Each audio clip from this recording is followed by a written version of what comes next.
Hi, welcome to SBR Videos. I'm Peter Loshak. Today is Friday, January 8th. Whoa, time flies. I'm telling you. 2016 already, Pete, and we're already 8 days deep. I thought time was flying fast 2 weeks ago. It's flying even faster now. It's unbelievable. Wait till you get my age. Pushing 53 years old, time does fly. But I hear you. I love your Mike Brenner. All right, well, Friday, January 8th, we got 10 games on the card tonight, and guess what, Mike Brenner?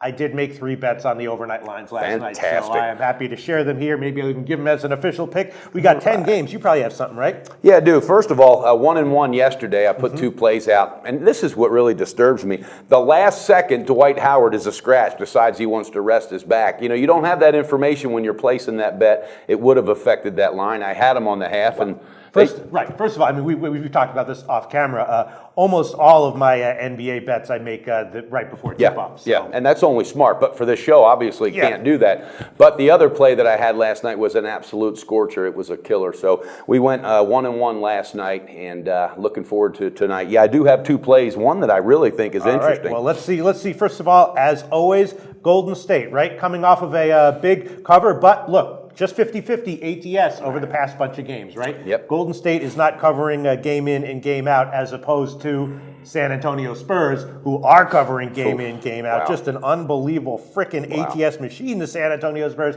at home, 16-5 against the spread. Did you know that, Mike Brenner? Yes, I did. That's amazing. And they're going for their 22nd win at home. Tonight, they're a 14-point favorite over the Knicks. The Knicks, though, starting to cover, so I'm not sure I'd want to immediately bet against the Knicks. And then Minnesota, 15-1 against the spread at home. I've had some bad ATS runs, I'm sure you have as well, but you ever gone 15-1 in any 19-game stretch? No, not like that, but I know one thing. They're lucky they got Cleveland coming in because they can't cover a game if they had to. So. Well, but Cleveland's playing better with Kyrie Irving, right? They've won 3 in a row with Irving back the latest time, and they're 2-1 against the spread in those 3 games. So I had them a couple days ago. I would have went 2-0, and they were covering the spread. They were up by 11. It was 6.5 I had it at, and they just gave up a couple empty buckets, and then on the last second shot, a guy throws up a hope and a prayer from 3 and drills it and kills my bet. But. So it's an interesting situation. Brooklyn is thin. Also, they've had 2 straight ATS losses as a 7-point home dog. So a lot of interesting things that we can look at here. What are you going to do? You're going to go on OKC? You're going to go on Golden State, tell you what I like. Spurs? What do you like? I'm going to give you my first one. I like the Heat on the first half at the Suns, and here's why. Okay. It's -2.5. Suns have been struggling, but Goran Dragic is coming home for the first time, and there's nobody can tell me he doesn't have a flame up his ass, and he wants to literally light up this team. But aren't the Suns are going to have flames up their collective asses as well, though, right? Well, they're going to get their asses beat. That's the only flame they're going to get up their ass, Pete. But no, for real, Chris Bosh has been on fire last 3 games, averaging 27 points, and Dwayne Wade's got some youth back in his legs, and they need a big win here. They're coming off of that loss to the New York Knicks. Right. And I love the first half, though, because I really think Dragic is going to go off in the first half. Yeah, look, that's what I was thinking about. I have my notes here. Normally, I'd lean Miami, but a 5-point road spread in a game like this. I mean, Dragic is going to come in and do what he does, but Phoenix is going to be ready for it. They know that, as a 5-point home dog, I'm not too excited about it, but you like Miami on the first half, First half early. Yep. Okay, what's your line?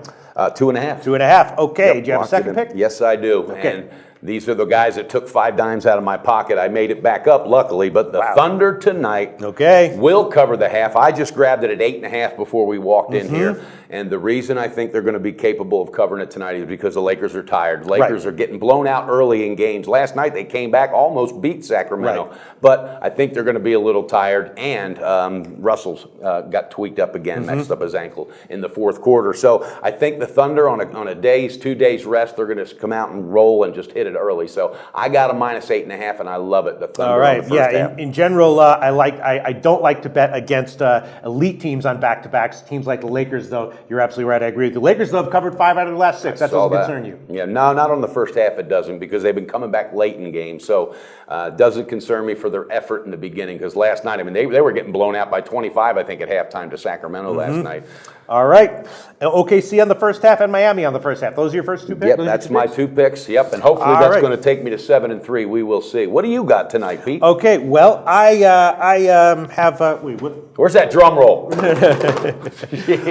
Okay, I have. I bet 3 totals on the overnights. All of them have moved in my favor, which is not great. I took the under in Indiana, New Orleans. The Pelicans are a bad team. ATS. What's going on with that team? Well, they're just kind of sucky. And they're coming off a bad loss. They're talking about how they got to find a way. They're one of these teams like, we got to find a way to right the ship. And then the reporters are like, how are you going to do that? Like, well, we don't know. You know how coaching change, spell it. Right. Coaching change. Alvin, you got to go, buddy. It's time. If they're going to, though, I think they're going to try to do it by clamping down on defense, and the Pacers have been a very strong under-trender recently, and I liked it. I took 206 on the overnight. Now it's down to 204. Okay. And I will give that as an official pick, I guess, though I don't like the line movement, and if it moves the other way, I might be on the other side. But it is official. That's an official pick. And then I also took the over in Dallas and Milwaukee. I took it at 201.5. Now though it's 203.5 or 204, and that one I could see going back down the other way. So that one I took. That's not going to be an official pick. I'm still going to be waiting on that one. I did bet it on the overnight. The other one I bet was the over in Toronto, Washington, and I looked at that. Yep.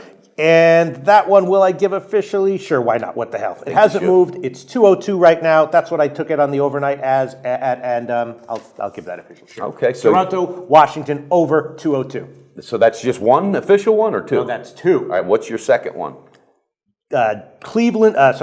Indiana and New Orleans, Okay. under 206. Two picks. Very complicated stuff we're doing here. I hope you go 2-0, and seriously, we'll put it on that board. I We're just hope going you to go keep this 2-0 as thing well. rolling. All right. Thanks so much, Mike Brenner. Fantastic, Pete. Have a great day.